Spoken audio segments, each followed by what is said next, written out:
Good evening. Welcome to this 27th annual Clemens Lecture. My name is Dan Finn, and it's my pleasure to be able to introduce our speaker. The lecture series has been designed over the years to show the usefulness of economics to a general audience, and we hope you'll find that true tonight, and also to try to help convince the students in the room that econ is not that dismal science that you hear about. It's actually about some pretty interesting things. So the lecture tonight will go for about 35 minutes or so, followed by questions and comments. And you'll see there's microphones near the corners here. Just come forward and stand in line and ask your question or make your comment when the time comes. We'll end by 9:30, and then there'll be juice and cookies out in the lobby, so you can talk with one another or follow up with a question for our speaker. I do have a note of advice for the first-year students in the room tonight. We're delighted that you're here, is the first thing to say. The campus lectures are wonderful. You'll see a lot of them in your time here. But second, just in case you haven't heard yet, good etiquette at lectures entails that you stay not just for the lecture itself, but also for the question and answer period, which is often quite fascinating. And of course, the juniors and seniors in the audience already know this, and I don't worry that they would ever leave early. Our speaker tonight is a senior fellow at the Brookings Institution and a professor at the School of Public Policy at the University of Maryland. She has her bachelor's degree from Princeton, MA from Johns Hopkins, and PhD from Oxford University. She served as the vice president of the Brookings Institution, as a special advisor at the International Monetary Fund, as a consultant at the Inter-American Development Bank, the World Bank, the United Nations Development Program, and the Harvard Institute for International Development, where she helped to design safety net programs in Latin America, Africa, and Eastern Europe. She's testified in Congress several times, has appeared on the NBC News, NPR, the NewsHour with Jim Lehrer, CNN, and other venues. She's the author of several books, and I'll mention a couple. One is The Pursuit of Happiness Toward an Economy of Well-Being, something along the line of our talk tonight. And like several of her works, it's been published in more than one language, this one in Chinese, Japanese, and Korean, besides English. Another book I will mention is a kind of cautionary tale for any students here in the room who plan to make a lot of money in life, because the title of the book is Happiness Around the World, The Paradox of Happy Peasants and Miserable Millionaires. Though perhaps you could be happy as a millionaire if you do it right. Another book, Happiness and Hardship, Opportunity and Insecurity in New Market Economies. Another, Private Markets for Public Goods, Raising the Stakes in Economic Reform. She's been the editor of several volumes. She's the author of many articles in journals of various scholarly sort. Also has written more popular pieces for the Wall Street Journal, the Christian Science Monitor, the Financial Times, the Washington Post. She's here tonight to talk to us about what happiness studies in economics can and cannot teach us about human fulfillment and ultimately about ourselves. Her lecture is then Bentham or Aristotle in the Census Bureau, What the New Science of Well-Being Can Contribute to Economics and Policy. Please join me in welcoming Dr. Carol Graham.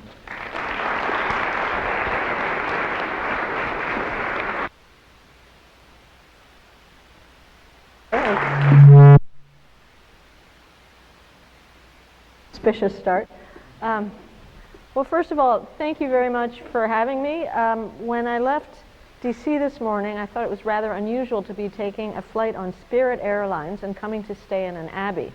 So I realized that this was not the usual Washington experience.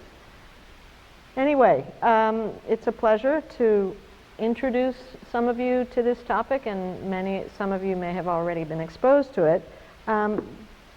Until about 5 years ago or so, I was one of a very small number of seemingly crazy economists using happiness surveys. And surely I was the only one working on developing economies. We really got looks like, you work on what? How can somebody who's worked at the IMF work on happiness? What are you doing? What are you thinking? In fact, when I wrote that first book, Happiness and Hardship, I remember the then director of economic studies at Brookings, who was a great colleague and friend of mine, saying, this is a really good manuscript, but you've got to take happiness out of the title because nobody's going to take you seriously. Well, I kept happiness in the title, and I have to admit we really didn't sell many books. About 10 years later, I wrote Happiness Around the World, and I don't really think it's that much of a better book, but it went like gangbusters, written up all over the place. It's a tremendous amount of attention that I really didn't expect.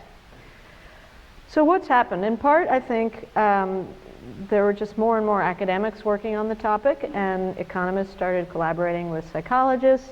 Danny Kahneman, the first psychologist to get the Nobel Prize in economics, was one of this small merry team. And so there was more and more work on the topic, and a lot of things suggesting that the metrics we were using were robust. There were also, I think, some things happening in the world economy, the financial crisis and other things that made people sort of kind of need to regroup and think about benchmarks of progress a little more. And then there were experiments. Everybody thinks about gross national happiness in Bhutan, and it's a magical, very remote place, and it's not a replicable experiment, but it did capture some attention. But since then, non-remote countries like the United Kingdom have started to include well-being metrics in their statistics. The UN has started to think about using well-being as a benchmark of progress. The OECD has issued guidelines for countries around the world who are trying to collect well-being metrics. This is best practice, this is how to do it, this is how not to do it, so that the statistics will make sense and be comparable. And even the US has started to think about taking well-being metrics seriously. I was on a National Academy of Sciences panel where we were tasked with recommending, if the US were to move in this direction, which well-being metrics would we use and in which of our statistics. So a lot is happening, and it's an exciting time that I could never have foreseen many years ago. And now sometimes I feel like I'm the old curmudgeon in the room saying, wait a minute, there's some things we need to be really careful about before we just jump into the policy domain. It doesn't mean we shouldn't jump, but we need to jump carefully. So I want to focus on 3 questions today, and I think they also fit some of the broader interest here on more philosophical issues, on moral issues, on religious issues, but they're also quite germane to some of the challenges we have in terms of using these metrics in the policy domain.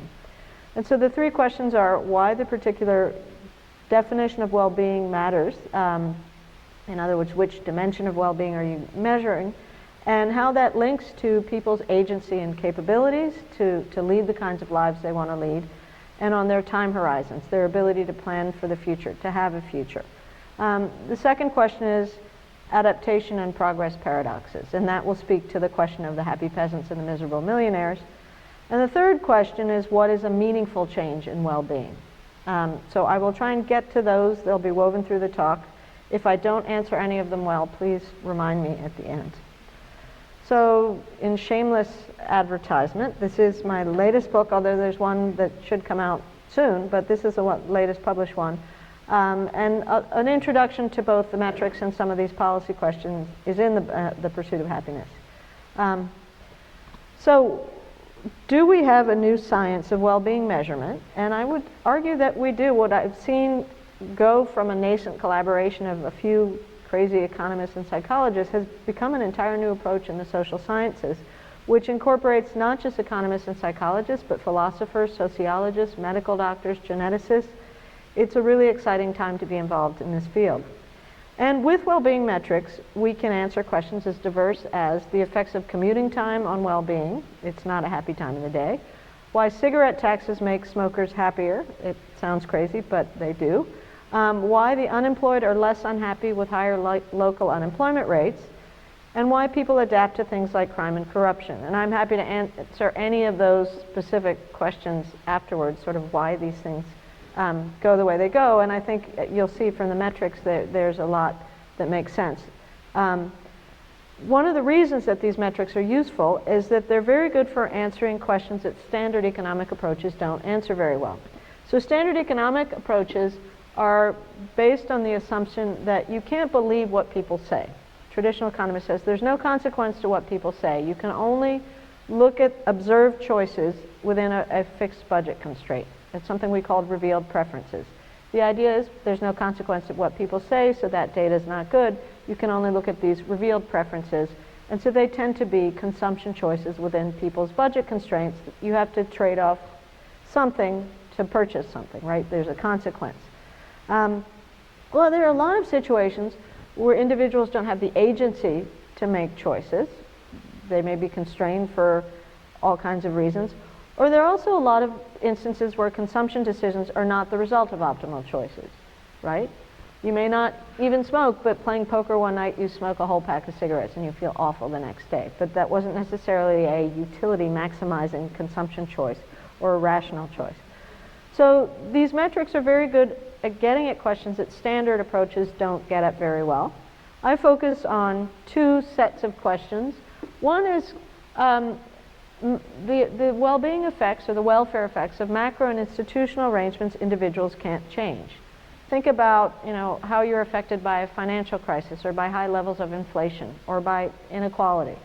These aren't things that individuals can change through a revealed preference or choice, but they live with these arrangements and they may have good or bad welfare effects. We can't measure those welfare effects with standard approaches. The second is trying to explain behaviors that are not driven by optimal rational choices, but by imposed norms, addiction, or self-control problems. So think about a poor peasant in a lower class in India who doesn't send his or her child to school. Because the imposed norm is, you're in a lower caste, you're always going to be in a lower caste, the schools aren't very good, why send your kid to school? But that may not be a welfare-enhancing behavior. There are also addiction or self-control problems. If say, cigarette smoking or obesity are the result of optimal behaviors, why are smokers less happy than non-smokers, and why are obese people less happy than non-obese people? Again, we can get at these questions more with these well-being metrics. And then finally, even though there was this standard assumption in economics that you couldn't believe what people say because there's no consequence to what people say, I've really come to believe, looking at the robustness of a lot of survey data and having worked a lot with third world income data, it's not clear to me that survey data is worse than income data. In fact, if you think about it, there's a lot more consequence to answering an income data accurately in a third world country where the tax system is in flux than there is to answering a happiness question. And one might even think that as people report their income for taxes or anything else. There's less incentive in a way to be dishonest in a happiness survey than in many income questions. So, and increasingly, as we've used survey data more and more, as we know more about it, as we know how to control for all kinds of biases that can range from the day of the week or the question order, all sorts of things, we've found that survey data can indeed be very robust, particularly when we have large numbers. I think it's really important to just take a second and talk about terminology, because that's really important in terms of what we're measuring. So happiness, well-being, subjective well-being, and life satisfaction are often used interchangeably, and yet they're very important differences in meaning. So happiness gets the most attention. It's the most open-ended of the terms. It attracts the most public attention, not a surprise it's in the title of my books. It's in the U.S. Declaration of Independence, the pursuit of happiness. All citizens have the right to the pursuit of happiness. It's not guaranteed happiness, it's a pursuit of happiness, and that's quite different. So happiness in general attempts to gauge how happy people feel about their life in general. And it doesn't impose any definition on respondents. So everybody answers that question, defining happiness as he or she would like. That creates a lot of confusion, because it could be happiness at the moment, it could be happiness with your life in general. And so even though happiness gets the most attention, in fact, the more robust the measurement science goes, the more we're actually avoiding the term happiness, at least in survey data.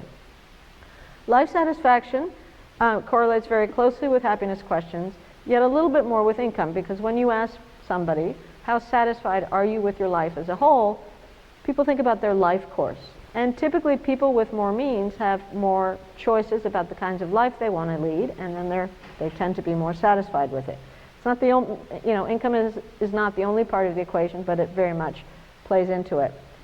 There's another question that's used in a lot of polls, which is the best possible life question, or the ladder of life question, and that asks respondents to compare their lives to the best possible life they can imagine, and to place themselves on a 10-step ladder where the best possible life is 10 and the worst possible life is 1, and then introduces a very relative component. So we found, for example, in Afghanistan, we did the first pilot survey of well-being in Afghanistan, not in the violent zones, and that people in Afghanistan scored about the same as the world average in terms of smiling yesterday, just a simple positive affect question. They scored pretty high with happiness in general, but when we asked them the best possible life question, they scored much lower, right, than the world on average, because you frame it for respondents. You no longer just have them think about themselves, but you have them think about how their life compares to the best possible life, and then you impose a different reference norm.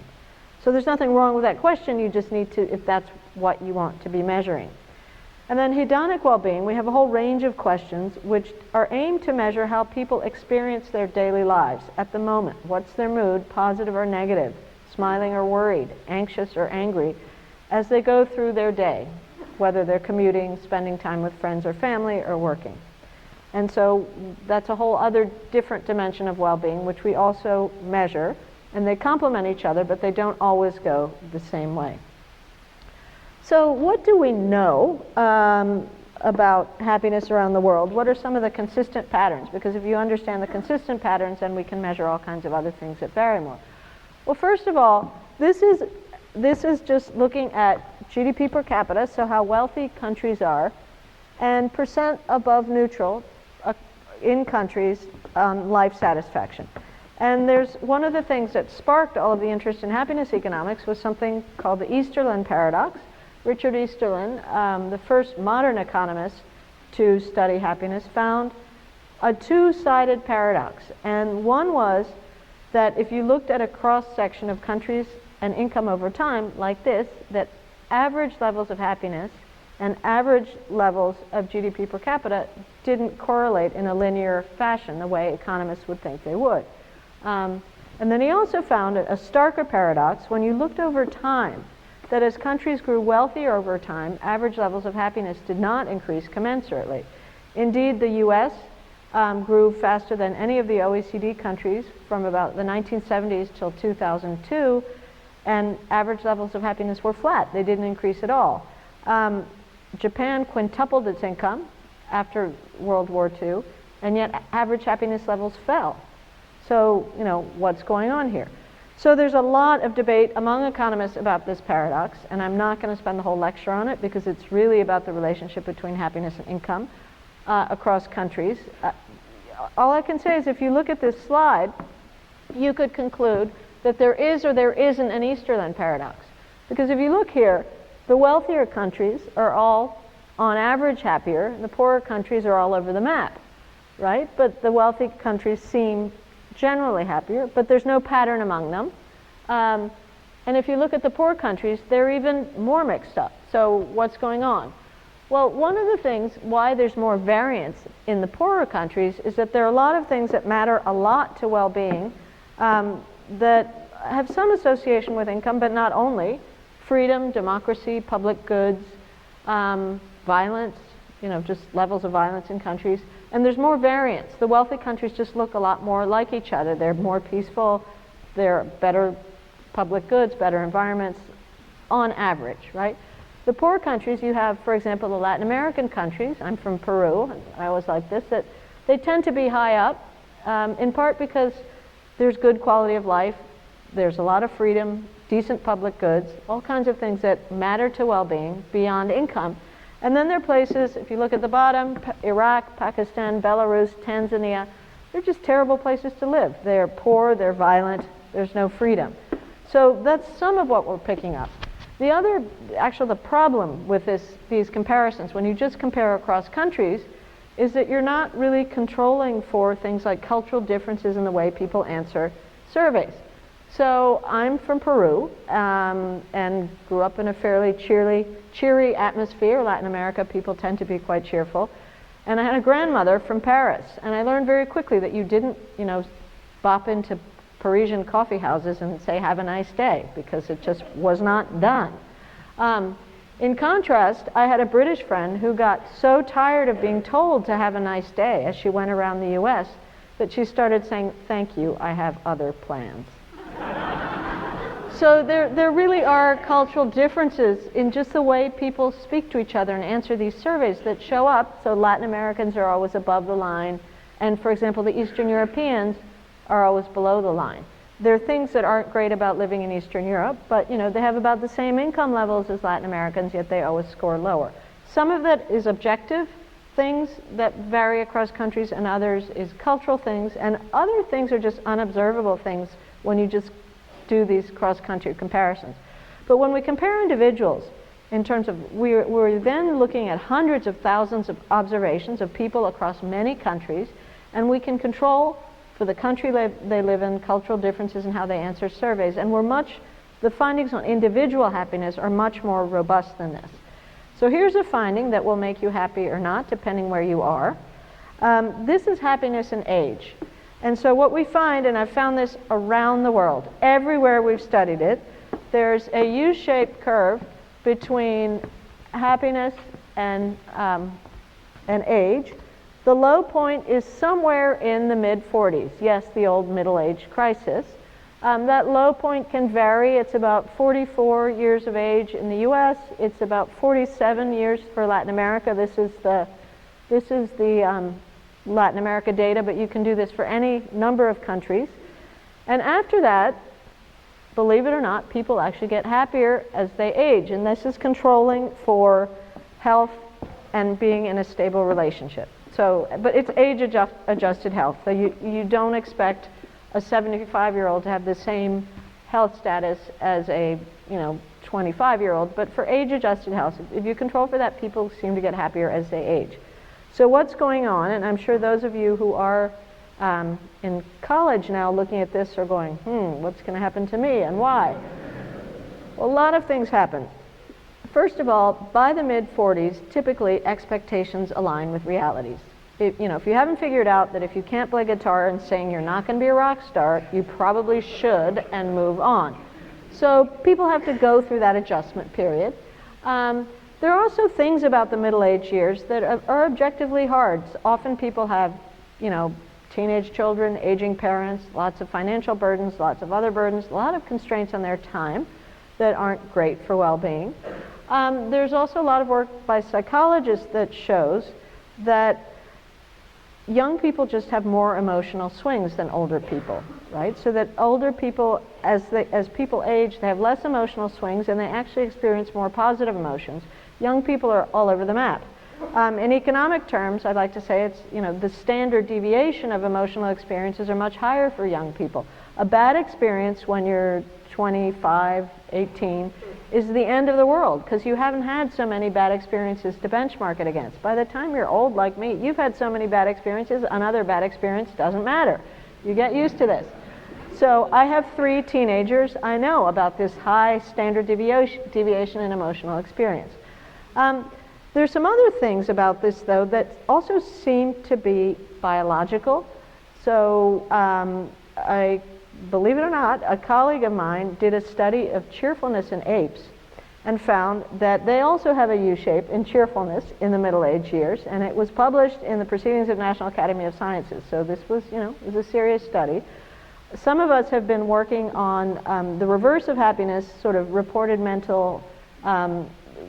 depression, other use of antidepressants and other things, and it turns in the reverse manner at about the same period in many countries, at least the countries where we studied this.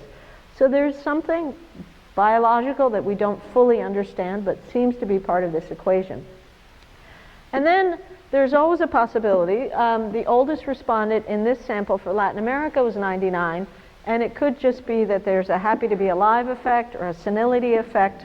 I will leave that to you, but for what it's worth, this age thing really holds. And a colleague of mine John Rausch, who's a really brilliant investigative reporter, did a whole story, cover story of the Atlantic Monthly on this a few months ago, and he did a brilliant job of summarizing all the research if anybody is more interested in it. So what else do we know that's sort of consistent around the world? I've talked about happiness and age. Income does matter. So all the debate about does income matter or not is almost silly. Yes, of course it matters. People who are destitute are not going to have the kinds of lives that people who have enough means will. After people have enough income, and enough varies depending on the context they're in, you know, it's different to be poor in Peru than it is to be poor in Los Angeles because of how much everybody else has. But once people have enough income, then the relationship between income and well-being gets a little more complicated. But it does matter. It matters in this equation. Health matters more than income. So everywhere we've studied well-being, health is an incredibly important part of happiness, well-being. Employment. One of the things that we find is that unemployment is terrible for well-being everywhere we study it. And we also find that people are incredibly adaptable. People can adapt back to their previous levels of well-being after a health shock, after becoming a paraplegic.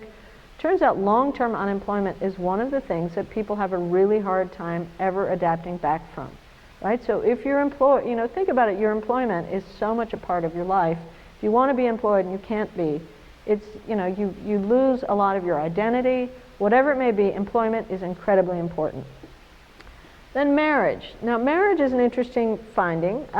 There's always in most countries we study this, you get a positive coefficient on marriage in a happiness equation.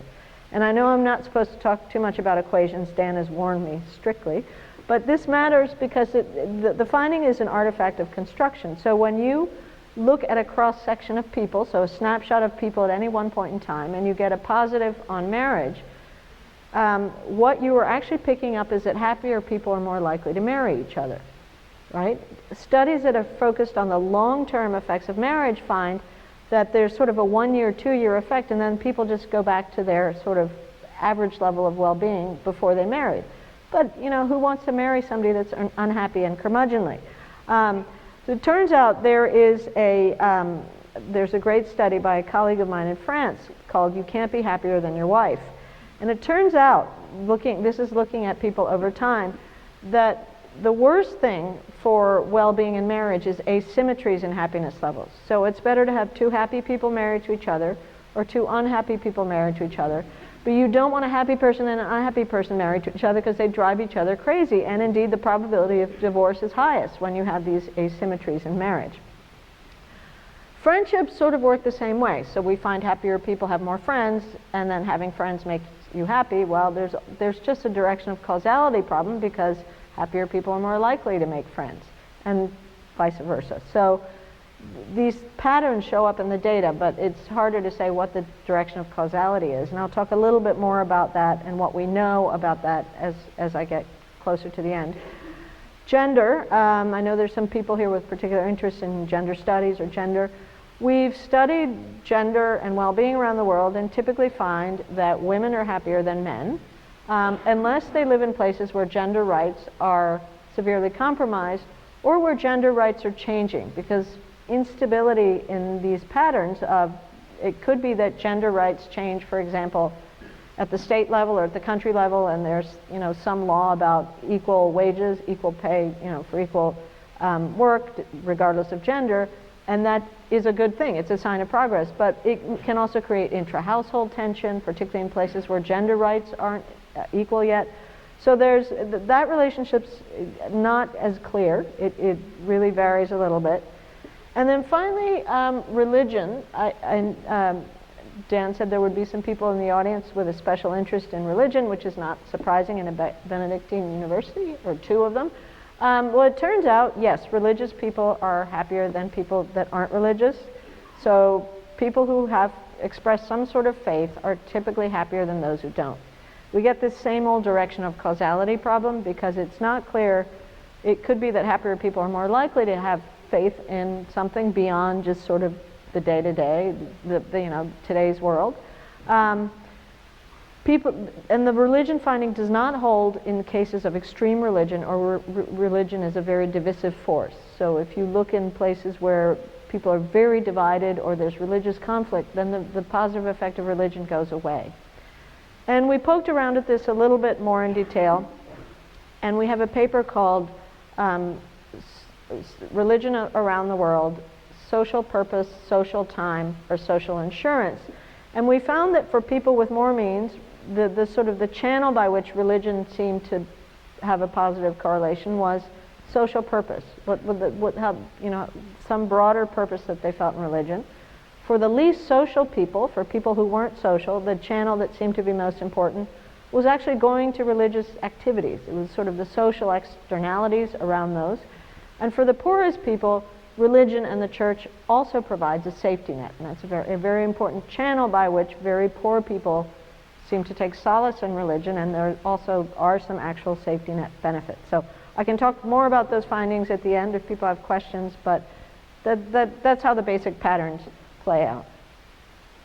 So again, I know I'm not supposed to talk about equations, but this is just to explain how we do this. So forget what the equation says, but it's important to get the point of how we measure this.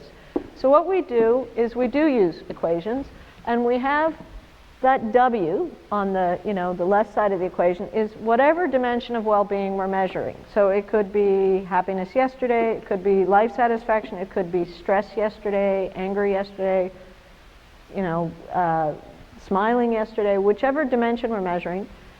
And then we have, if it's an individual, one individual in this data point, right, at a particular point in time, and then we have all this data on their income, their age, their health status, their employment status, do they live, what country they live in, urban, rural, whatever, we have all kinds of data, and we control for those characteristics, and then we can explore the happiness effects of things that vary or change more, such as what kind of inflation or unemployment rate they live under, the environmental quality they live in, their personal behaviors, do they smoke or exercise, how much do they commute, and so much more. Pretty much anything we want to put, that varies, we can measure, controlling for what we know are stable patterns, the sort of patterns that I showed you before.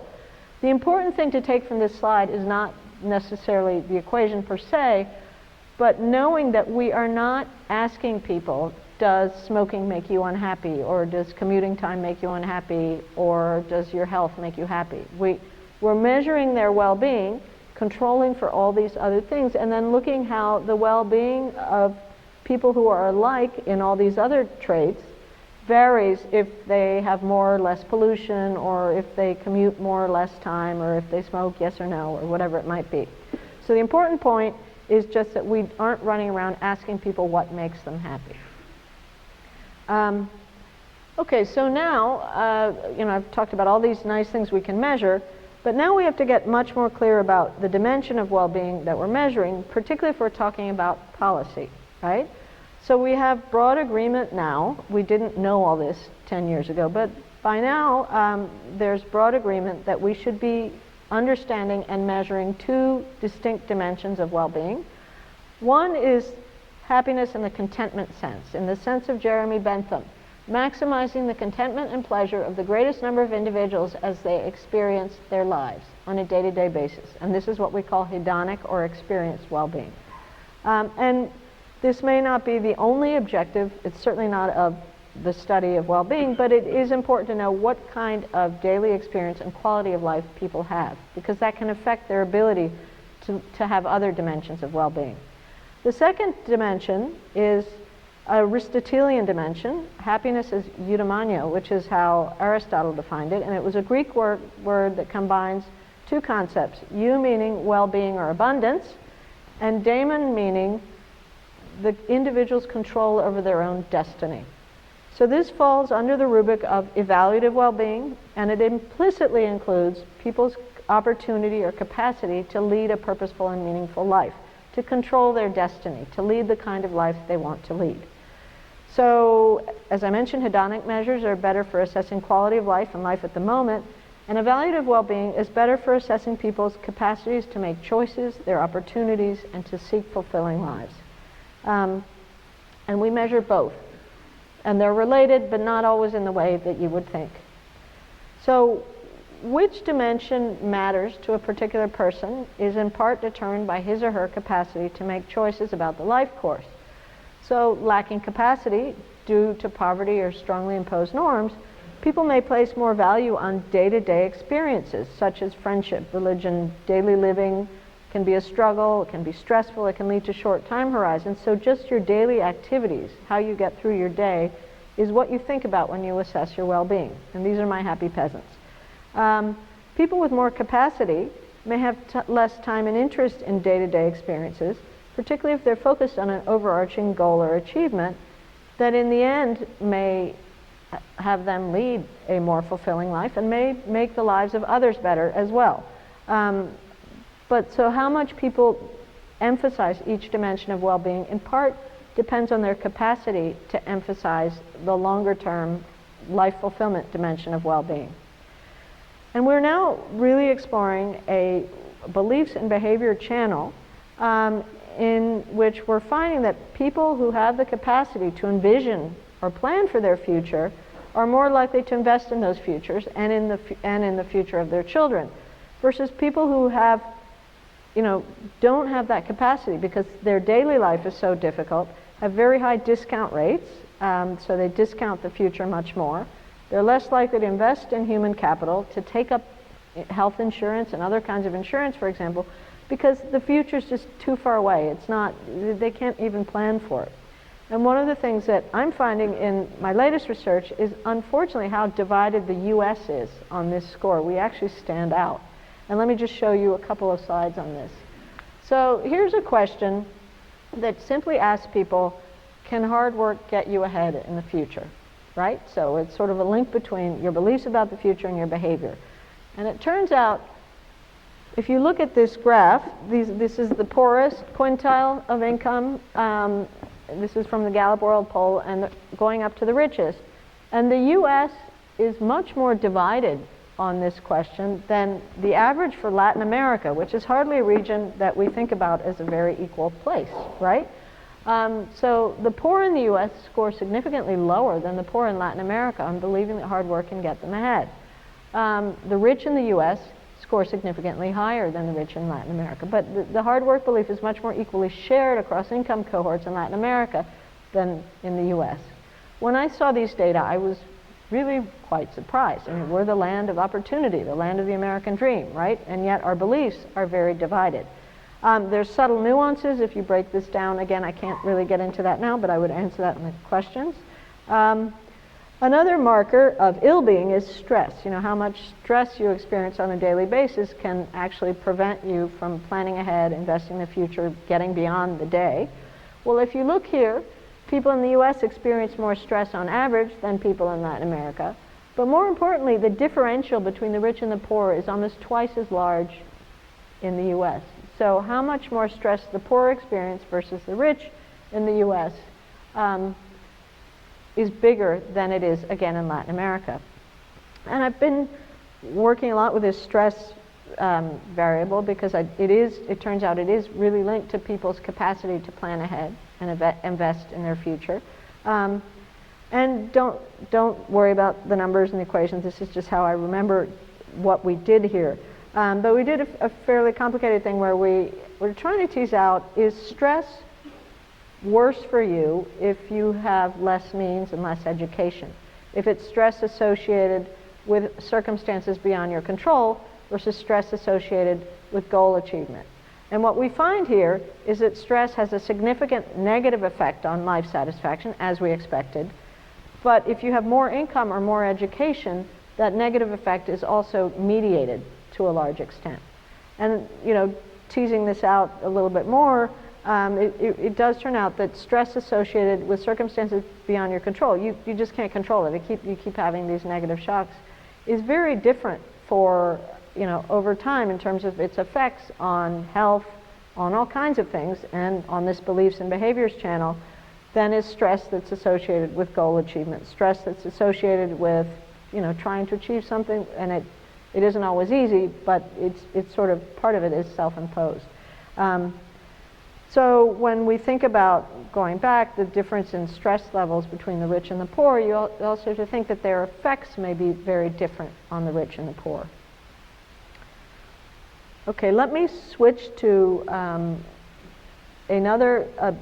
issue that affects, the well-being metrics pick up and tell us a lot about, but also pose a little bit of a problem, or at least a challenge, when we're thinking about well-being metrics in the policy realm, and this is adaptation. So adaptations are psychological defense mechanisms. They're good ones like humor and sublimations, and they're bad ones like paranoia and schizophrenia. But what we find is that people with limited means and short time horizons may emphasize the daily experience dimension of well-being over life evaluation as a way to just preserve their psychological well-being in the face of adverse conditions and low expectations, right? If you are an extremely poor peasant in a lower class in India, it's probably a psychological preservation mechanism to think about, or to just emphasize, I'm okay today, I have my friends, I didn't starve today, so I'm happy, right? But that may be kind of a psychological adaptation. And it may be good from an individual perspective, in other words, that people are able to preserve their psychological well-being in the face of a lot of adversity, but I think it can also lead to collective tolerance for bad equilibrium, such as high levels of crime and corruption and poor norms of health. So one of the things we find is people in very poor places tend to say they're as satisfied with their health as people in very rich places, even though their objective health standards are much, much worse. So people in Guatemala are more satisfied with their health than people in Chile, even though health standards in Chile are probably better than those in the US, and health standards in Guatemala are at sub-Saharan African levels. People in Kenya are as satisfied with their health as people in the US. And I think that has to do with this sort of adaptation, if you're used to kind of always being in marginal health, you adapt to it, right? And so individually, that may help a lot of people get through the day, but collectively, I think it also results in tolerance for bad equilibrium. And it holds with poor governance, lots of crime and corruption, and other things that we can find around the world when you wonder, why don't people get up in arms about this? Well, they may just be adapting to poor norms of governance, poor norms of health, or whatever it might be. We also find, in general, people are better able to adapt to unpleasant certainty, right? Poverty, crime and corruption that you're just used to, than to uncertainty. Even uncertainty that's associated with progress, right? So we find in the health arena that people are better able to adapt to a mobility injury, like being a paraplegic, than they are to anxiety and pain and uncontrolled epilepsy, conditions that are associated with, you never know when it's going to hit you. That's very hard for you to adapt to, versus unpleasant certainty, you can adapt to it and move on. So we find, though, that this also holds in kind of the economic arena, and that times of progress that you would expect to be happy ones, or be associated with higher levels of well-being, can be associated with unhappiness. And this is a great adaptation story. This is the US during the financial crisis. The red line is average levels of life satisfaction in the US. This is daily data from the Gallup poll, 1,000 Americans a day, a nationally representative sample, different people, but similarly represented each day. The blue line is the Dow Jones Industrial Average. And so what we find is when the beginning of the crisis, when Lehman Brothers collapsed, is right where you see the Dow falling dramatically. And you can see average levels of well-being fell dramatically along with the Dow Jones. They spiked on 2 days. One was Obama's inauguration, and one was Valentine's Day. You got this positive burst. But other than that, you had a downward spiral in life satisfaction, the same way that you had one in the Dow. And average levels of life satisfaction fell by 11% in 6 months in the US. Think about average levels of life satisfaction didn't move at all for several decades of rapid growth. So this was a huge drop. And then what happens? For those of you that remember this period, the bottom stopped falling out of the markets. Right? The markets sort of stopped falling and slowly sputtered up. But at least people could say, okay, I'm not going to lose my house if I didn't already lose it. Maybe I'll have some retirement income yet, but at least I have certainty, right? And then what happens? Life satisfaction not only goes back up, but it goes up higher than it was before. Right? So people adapted to a certain loss in income and kind of recalibrated, and well-being went back up, right? So again, it was just, you couldn't adapt to the uncertainty of not knowing how bad it would be. But once you could say, okay, it was that bad, it's over, and now, I can recalibrate, there was a huge collective adaptation, and well-being levels recovered. So associated or related to this are all these progress paradoxes, that people seem to be unhappy at times of change, even change associated with growth. So we know, on average, people are happier in countries with higher levels of GDP per capita, on average. But we get all kinds of paradoxes. Happy peasants and frustrated achievers. That's how I fell into all this work, looking at people in developing countries that were growing rapidly, and finding that the people with upward mobility that were making big income gains, moving out of poverty, were very unhappy and frustrated with their lives and their economic situation, and there were these happy peasants who'd had no income changes at all. We also find migrants, for example, who typically, moving from rural to urban areas, China is a classic example now, but you can look at this all over the world, they typically quintuple their income by moving, and yet they're also less happy on average than their non-migrant counterparts, right? And there are all kinds of reasons, expectations change, they left their safety nets behind, but the standard economic story that progress should lead to higher levels of well-being, at least at the time of change, usually doesn't work. We find a paradox of unhappy growth around the world. So controlling for average levels of GDP per capita, we find that people typically are less happy in very rapidly growing countries. So this is not the US growing at 2.5% versus 3%. This is Brazil's and China's. And I mean, China, for example, is a classic case of the paradox of unhappy growth. At the same time period that their GDP boomed in the 90s, life satisfaction fell dramatically, absolutely dramatically. Suicide rates went up, all kinds of things. It's starting to level out now. But their period of very rapid progress was a deeply unhappy one. So one of the things we don't know is the direction of causality. Maybe you need some frustration to drive progress. Maybe the uncertainty of change also makes people unhappy. It could go both ways. We're trying to tease this out. I think it does, though, help us understand the unpredictability of social unrest. It doesn't usually occur in places where there's just absolute poverty and not much happening, right? Social unrest often occurs at times that countries are growing. The Arab Spring countries were growing faster than their protest their counterparts in the same region that didn't have protests. So it's a window into these progress paradoxes. But if you go back to the question of how do you use these metrics in policy, it makes things a little complicated in ways that we haven't fully resolved. So some of the things we're trying to do to understand these paradoxes better and to then have a better sense of what the metrics are telling us in the direction of causality is looking at the causal channels of different dimensions of well-being. So do these different dimensions of well-being, hedonic and evaluative, lead to different things? One of the things we've been doing is looking at unhappiness and intent to migrate. And it turns out, at least for the data that we have for Latin America and now some around the world data, that people who intend to migrate in the next year, and that data plays out, usually the intentions data is pretty good at predicting who will migrate, they are less happy before they leave. And they're typically not the poorest people. Okay, so we're not talking about people walking across the border from Mexico to the US in desperation, but people who pick up and leave, say, Romania and go to the UK, or who go from Costa Rica or Chile and move to the United States. So it's people that make a big decision to really relocate, not just desperately escaping something.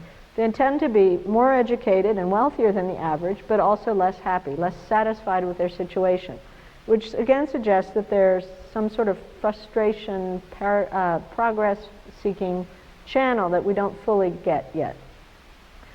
Then we've also been looking a lot at these different well-being dimensions, future outlooks, and discount rates, and how different time horizons, say for the rich and the poor in the US, leads to different behaviors, different kinds of investments in the future. different willingness to invest in the future, and finding pretty stark results along those lines. And then lastly, one of the things that's a lot of fun about this field is that we do have to think a lot about sort of genetics and just innate character traits. And there is a bell-shaped distribution of innate character traits across people. So most people are sort of in the middle, in the average, but there are people that are naturally very, very happy and naturally very unhappy. Whether that's genetic, whether it's some interaction between genes and character traits and the kinds of environments people grow up in, whatever it might be. And we find that these people on the two ends of that distribution, the very happy people and the very unhappy people, are slightly different from the rest. So we find that the happiest people value income and full-time employment the least. It matters the least to their happiness, but learning and creativity matter more to their happiness. Versus the unhappiest value money the most and are most bothered and the least resilient if they become unemployed.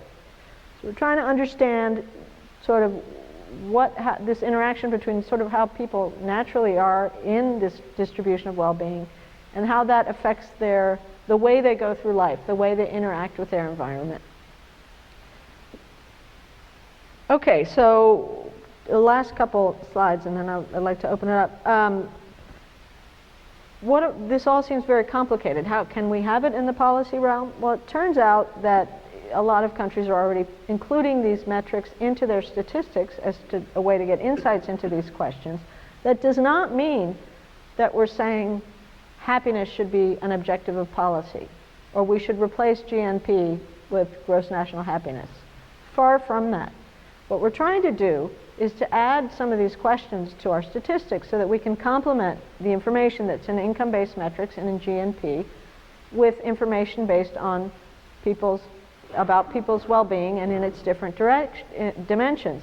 And it turns, where we really find this useful is where you get the income metrics telling you one thing and the well-being metrics tell you another. There's information in those gaps that could make us make much better policy to enhance welfare. The British have just incorporated 4 tried and true questions into their national statistics, and the OECD is recommending this for all statistics offices that wish to do this. So one is just a general life satisfaction question, evaluative well-being, generally speaking, how satisfied are you with your life? Then 2 experience well-being questions. And the reason for this, so say, how often did you smile yesterday as a measure of positive affect or positive mood, and how often did you worry yesterday, or how often, how frequently were you stressed yesterday as a measure of negative well-being. And the reason for measuring positive and negative differently here is that they are not a continuum of each other. So the positive things tend to go together, right? So positive affect, smiling yesterday, and life satisfaction seem to track in the same direction in large-scale surveys. But the negative questions don't always track the same way. So some people can be very happy yesterday and very angry yesterday at the same time. They can have experienced both emotions in the same day. The negative metrics we know a little bit less about them, but at least the consensus is you have to measure them separately from the positive experience metrics. And then a question that the Brits have included and we're starting to work with and understand more is a eudaimonic question, which asks people, do they feel they have meaning or purpose in their life? And they put themselves on the same 10-point scale as they would for life satisfaction. So, how much do they feel that way? Turns out that question, the answers to that question correlate very closely with the overall life satisfaction questions. Not a surprise.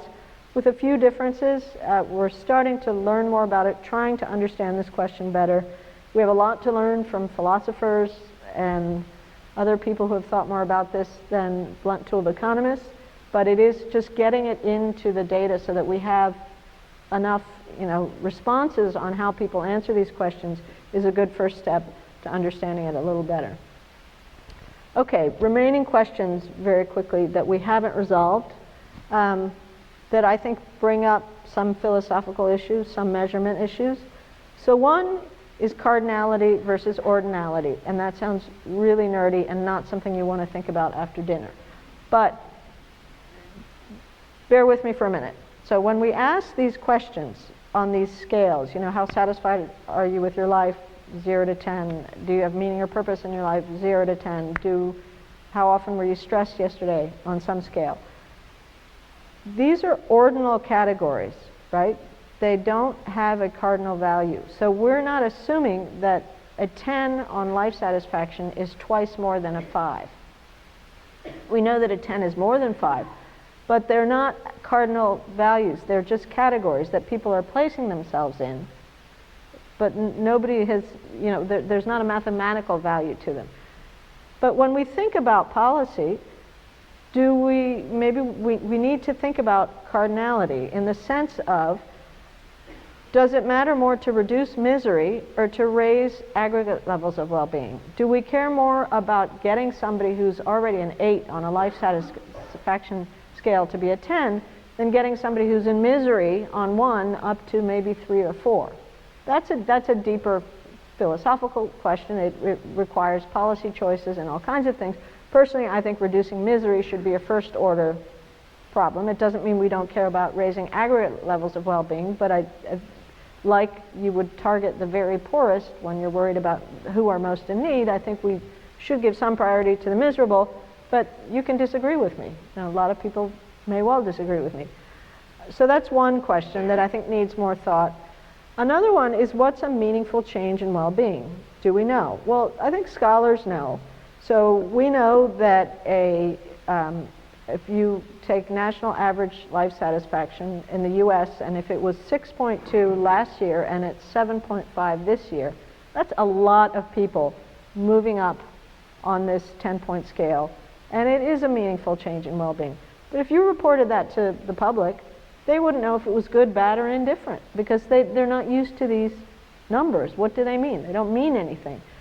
You do know that, you know, the average Joe knows that if you say the unemployment rate went up by 1% last month, that's a bad thing. They know that if you say it went up by 0.1% last month, so what, not to worry too much about it. They couldn't tell you the number of people that were unemployed with one figure or the other. It's not that many people, because you're talking about the percentage of the unemployed pool, right? But as a figure that has meaning in terms of, you know, significance, whether it merits public attention or not, people are used to those numbers, and so they can say one change is meaningful and one is not. With well-being, part of it is explaining it better to the public, and part of it is just getting used to having these metrics in the public domain so that they start to mean something. So that's another question I think we need to work on more. And then the last question is, well, what kind of metrics matter for what kind of policies? They are different. We know that things like the experience metrics are good for things like end-of-life care, quality of life issues, just understanding how people are going through experiences. We know that the evaluative questions are better for capturing people's opportunity sets, capabilities, life fulfillment. But they do have a relationship with each other, and we have to learn more about that. And people who can't get beyond very bad quality of life and daily experiences don't have the chance to experience the other kind of well-being. And that's an area where we need to answer more questions or do more research, or both. Happiness is clearly much more of a complicated concept than is income. We can compare income across people with a pretty good sense of what we're doing, and we know what it seeks to measure. Then again, I think happiness is also, life fulfillment is a pretty deep, in the long run, a deeply important objective of welfare policy. And we have to do some more work to get it right. If you think about it, it took us years to get GNP right? And there's still a lot of debate about what goes in it, what should be in it that's not, what's in it that shouldn't be, and so on. So perhaps it's not a surprise. So we have a lot more work to do, but I don't think we're far from a world in which governments are going to be collecting well-being metrics as a complement to the data that goes into GDP, and in the same time period, so that we can compare trends across these indicators, both within and across countries. And in fact, it's already happening in a lot of countries. So this stuff, I think, will be much more in the public domain, and as the scholars in the field have a lot of work to do, but it's a lot of fun to do it. So anyway, with that, I'd like to open it up.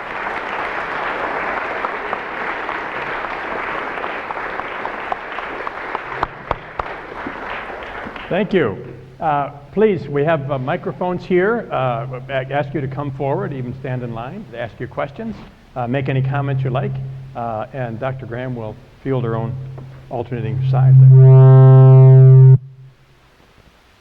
Whether the microphones hate each other or something like that. No, I will do my best. It's sort of dark and there's light right in my eyes, so if I'm ignoring anybody, let me know. We're supposed to come to the microphone, Okay, so you that makes don't it have to easier. look too Okay. far. Okay. Hi, thank you for your talk.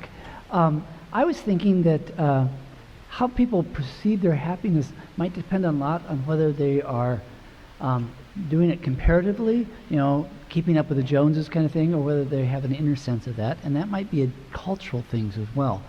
Do you control for that or pay attention to how people evaluate their happiness in some sense? Is that clear enough? Absolutely. Yeah, of course. I think you're suggesting that people are keeping up with the Joneses in terms of their happiness versus other people's happiness. Some people do. Yeah, some people do, and there are cultural differences in the way that that in some cultures it's not cool to say you're very happy. It's sort of not, in other cultures it's and you don't, the have a nice day story, you're sort of at least have a veneer of being happy or positive, even if you're not feeling that way. So a finding that's telling on that is that suicide rates are actually highest in very happy in places that have higher levels of average happiness. So it's really terrible to be depressed in very happy places. Now, suicide data is terrible for third world countries, but in the studies that have been done across US states and across developing countries, you get this, because if the cultural norm is to be happy, it's not, and you're genuinely unhappy, it's not, that's terrible. In terms of controlling for this, whenever we do these individual level studies where we have hundreds of thousands of observations across countries and over time, we're controlling for we take out the sort of the noise, if you want to call it noise in the data that's introduced by cultural differences, by control, so that when you're comparing somebody from Japan, which notoriously is a more understated way of answering life satisfaction surveys, with somebody in Costa Rica, which is always very positive, you're taking out that bias as you try and compare the other things about the Japanese person and the Costa Rican person's happiness. And of course you have large numbers, so you take out some of the error that way. I don't know how many serious studies there have been about how other people's happiness affects your happiness. I've done some work on it, and it suggests that most of the studies on average levels of income suggest that if you're two people at the same levels of happiness, same level of income, will be the one who lives with higher levels of average income will be less happy because of kind of keeping up with the Joneses. You feel like you have less. The happiness work suggests that having people that are happier around you is probably good for your happiness. The problem with that is that it's too messy. Everything's kind of correlated with each other, so we can't really do that robustly. But in the same way that having a lot of people around you that are wealthier than you can produce envy effects, I don't think it works the same way for happiness unless you're deeply unhappy in a very happy place. And anyway, so that's the best I can do. It's a complicated question. This is kind of a two-part question. Back in the 60s when I was in graduate school, we had a course called welfare economics. This seems to me to be kind of the evolution of welfare economics, or am I wrong on that? It has a lot to do with it. I think it's showing that a lot of the variables that welfare economics tries to highlight, in addition to income, such as better levels of public good and better health and things that are harder to value in income terms matter to well-being, and what the well-being metrics lets us do is place relative weights on these things in terms of how much they matter compared to income.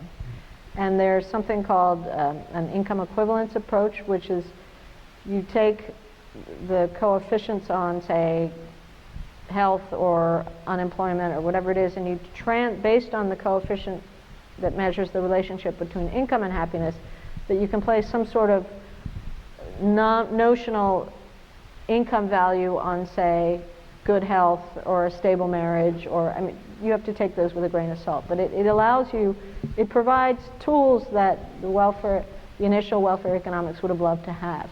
So it's a good question. Second part of the question, this is probably kind of getting ahead of our science, but kind of projecting from what you've presented tonight, in the future, can we expect that we will be measuring something besides GNP and evaluating how well off countries are in comparison? We're already doing that. The question is, what is the variable? Well, there are all kinds of happiness indicators out there. You know, there are all sorts of happiness indices where people just take average levels of happiness across countries and rank them. I think that's a mistake because you're just doing country averages are messy and they pick up these cultural differences and biases. I think where we really are going that will be a robust and useful exercise is including the individual level metrics into statistical data so that you can then, you know, look at things like stress levels by state, by income level, by job category, whatever it might be, and complement what's in GNP data. I personally don't agree with the sort of efforts to try and replace GNP and say, okay, let's just rank countries by happiness levels, because I just think I don't think it's statistically robust. And I think, you know, you can't throw out the baby with the bathwater. It's not usually a good idea. Sure. I'm going to try and look over there. Yeah, I recently looked at excuse me. I recently looked at a report called the Prosperity Report. It was a UK organization. They went across about 10 categories.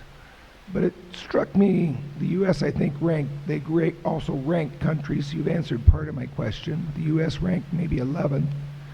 But it struck me that a lot of their measures seem to be survey-based. And for example, the quality of health care. And for some reason or another, the U.S. came out first in health care of all the countries. And is it really appropriate to do things like that on a survey basis as opposed to some other kind of objective measure? Okay, well, I'm an academic advisor to the Legatum Prosperity Index, for full disclosure. But what they do, what I don't like is that they combine the objective and subjective indicators into one ranking, because I think that muddles things. But their data is very transparent. If you go on their website, you can look at all the different measures, what goes into them. And the U.S. ranks 11th on prosperity, in part because our crime and corruption, our crime levels and violence levels are very high, both perceived and actual. So there, the two indicators go in the same way. We score number one on health because of a skew in the way that index is constructed, which is it's based on health expenditure per capita as one of the key indicators, and we're the highest in the world on that. We may not be very efficient about it. And there are lots of people that don't have health care. So, you know, again, that's getting a little better. What's useful about that index is they're trying to measure prosperity as some combination of income, you know, per capita GDP and the kinds of things it measures, but then also people's well-being, subjectively measured, and to look at how that varies across these different dimensions, health.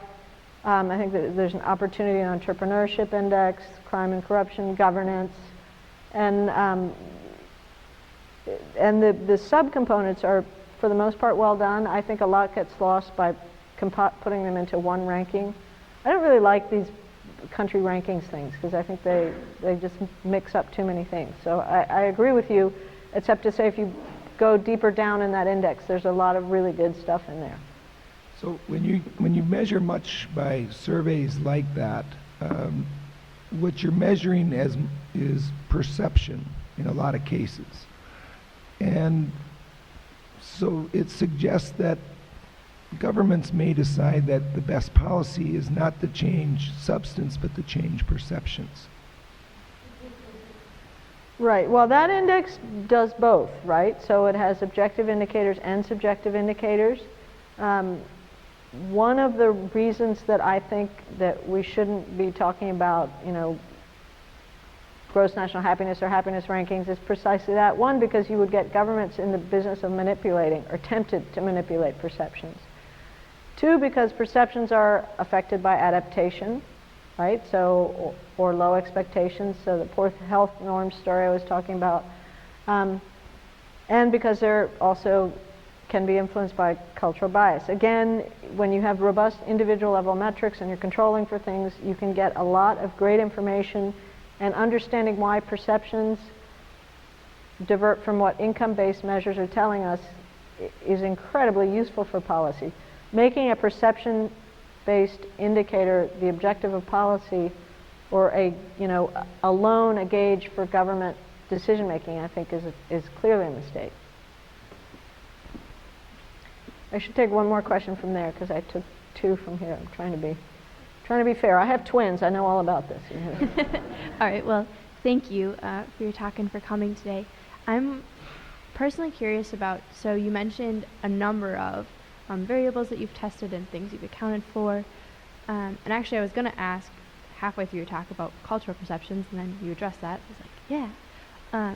But I'm really interested in how perhaps, especially where you live or how the environment might impact this. And if I've known, you mentioned the interdisciplinary kind of nature of studying this, and I've known a couple of psychologists or read about various psychological reports that say there are some splits in happiness between urban and rural, and like time spent outside or like occupations that may be outside versus like, for example, factory jobs or like office jobs. So just wondering about maybe an environmental component. Are we measuring that? Can it be measured? And would it matter? Yeah, there are all kinds of studies on, airplane noise and well-being, and exercise and well-being, and public goods, environmental quality. So the nature of jobs matters a lot. In terms of jobs, it's much more whether or not you have autonomy or freedom at your job than whether it's a desk job or an outdoor job, because you have selection bias there. So there are a lot of people who are desk jobs that you really don't want painting your house because it wouldn't go well, right? So, and they may be brilliant at their desk jobs and very happy with those, and vice versa, right? So I think saying that outdoor jobs are better than indoor jobs for well-being is too general a statement. But we do know a lot about the people's perception of being treated fairly at work matters a lot. Whether they have some sort of autonomy matters a lot. All kinds of things like that seem to matter a great deal to the good or bad well-being quality of jobs. The other thing with the environment is that people's expectations and norms of what's a good environment matters, or mediates how much it matters to their well-being. You grew up with a lot of airplane noise around you, you don't notice it. I remember every time I come back from Peru as a kid to the United States, it struck me how quiet it was on the road on the way home from the airport, because nobody was honking and screaming and passing each other. And I used to think, God, it's so boring to drive here, At that, I wasn't coming back to LA or something, but still. There's constantly a challenge to disentangle what you would call a well-being effect versus what people are used to. And then there's, so there's studies of weather and climate. So people adapt to weather. So if you are used to a lot of clouds, you have a sunny day, you appreciate it more than if you're used to sunny days every day. People are more likely to select into climate. Unless they really have no choice. But if people really, really hate cold weather, they typically won't move to Alaska, or so that it's all complicated to figure out. It's a good question. And these things do matter, but they need to be measured very carefully. Thank you very much. So much. Oh, sorry. Hi, thank you so much for coming out and speaking to us tonight. At the end of your talk, you talked about individual state governments possibly considering these well-being metrics into their policies in the future. And I'm wondering what you think about international government bodies, if they will also consider them, and how you talked about it's difficult with these rankings of different countries. So if they do consider them, how they're going to deal with that kind of standardization. Well, they've thought about it already. For a while, Jeff Sachs was leading a charge to have happiness be the 9th Millennium Development Goal in the UN, and I actually went to a couple of meetings, big meetings at the UN about this, and have the same position that I have now, which is that it's a great compliment to include metrics of well-being into our benchmarks of progress, and that the international financial institutions can easily do that. In fact, many of them have begun to already and incorporate them into their day-to-day operations, but that the rankings thing is a mistake. State governments have started to do this already. The city of Santa Monica did a great sort of well-being index where they were measuring people's satisfaction, one, how much they were outside, how much time they spent with friends, health, all the well-being indicators, satisfaction with place, and then they presented those metrics back to the community, and that I've found in other experiments like this, that one thing that's powerful about well-being metrics is that people connect to them much more than they do to the standard message.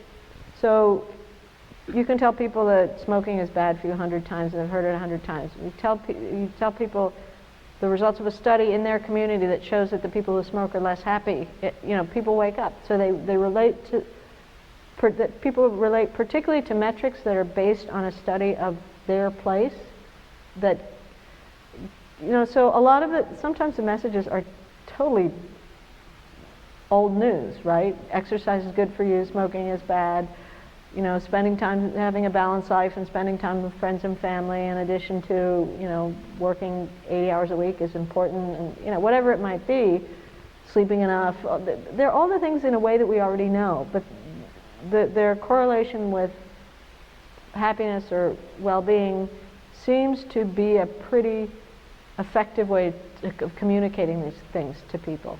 And so, again, a useful complement to some stuff we already know and also some new information. Great, thank you.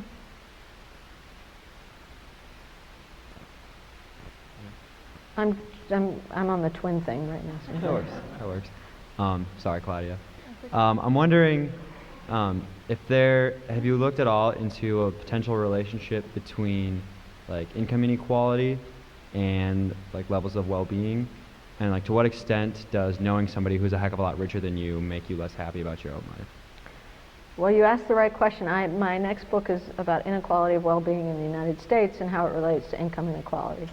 And some of the latest stuff we've been doing has been looking at the MSA level. So MSAs are slightly bigger than zip codes but smaller than states. So if you think about it, it's a small enough level of aggregation that people are pretty aware of how the average lives in that level of aggregation. And we find that MSAs with higher levels of inequality have higher levels of average stress and worry, lower levels of reported social networks and social support, and lower levels of satisfaction with the city that you live in. And in most cases, these markers are driven by the poor. So it's more stressful for the poor to live where people have a lot more than they do. The social support thing is kind of interesting. Both the rich and the poor report to be less likely to have friends or family they can rely on at times of need in more unequal places. So there's a lot in this intersect between inequality and well-being that we're trying to understand better. And it isn't all, a lot of the early work on inequality and well-being or happiness was dismissed by traditional economists saying, well, it's just envy, so who cares, right? The wealthier people are better off, so if people are envious of them, so what, right? But it's turning out that some of the channels by which particularly extremely high levels of inequality affects well-being are quite important in terms of people's outlooks for the future, their behavior. There's a lot of work by social psychologists that shows that even kids who have the capabilities to achieve in schools, if they're in very unequal contexts and success seems unattainable because it seems so far away, they'll underperform.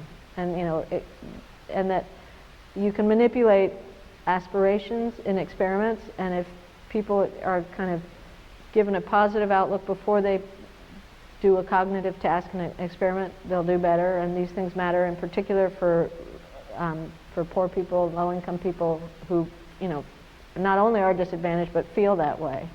And so there's a lot we need to know more about in terms of inequality, but most of the data points in the direction that very extreme levels of inequality seem to have some real negative externalities. Thank you.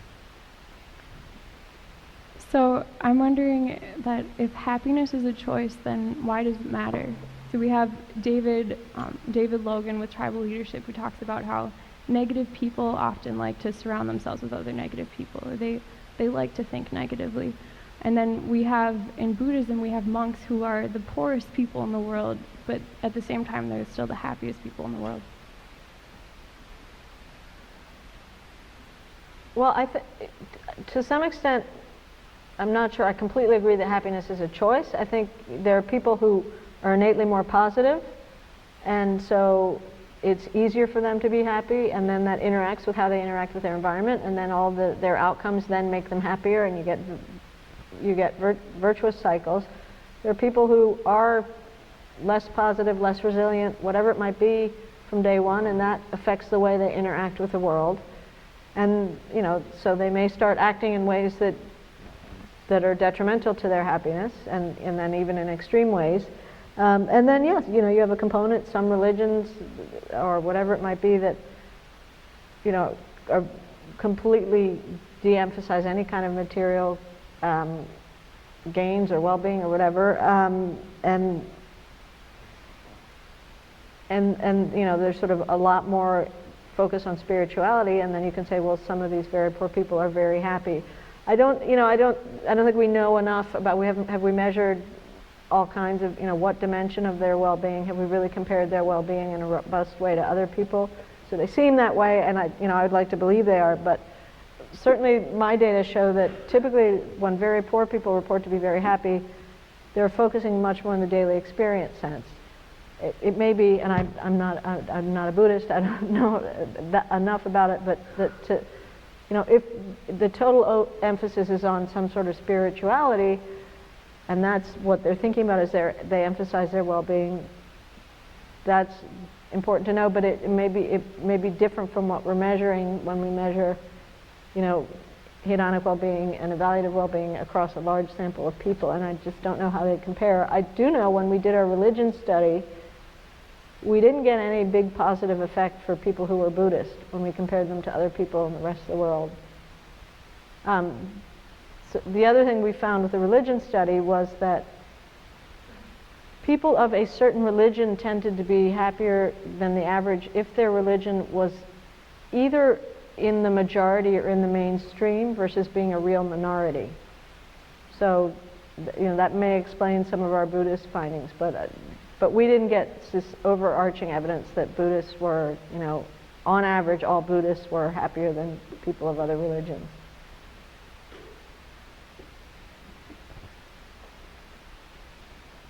Yes, you talked about adaptations of happiness related to certainty and uncertainty of situations, and I was wondering if you could address a historical geopolitical context like the Cold War, where you had very certain political structures but kind of isolated blocks, versus today where the reality is an amorphous political situation after 9/11, and where social media has really grown and everything is super interconnected. It's a tough question. I think we know much more about people's happiness and unhappiness now, including even from language. You can do these language studies based on social media, how many positive words, how many negative words. During the Cold War, we don't have good data on health indicators, life satisfaction indicators, anything like that in terms of how people behind the wall were. Everything we know about well-being suggests that a lot of things about their existence would point to low levels of well-being, low levels of autonomy and freedom, both at the individual job sense and also no democracy.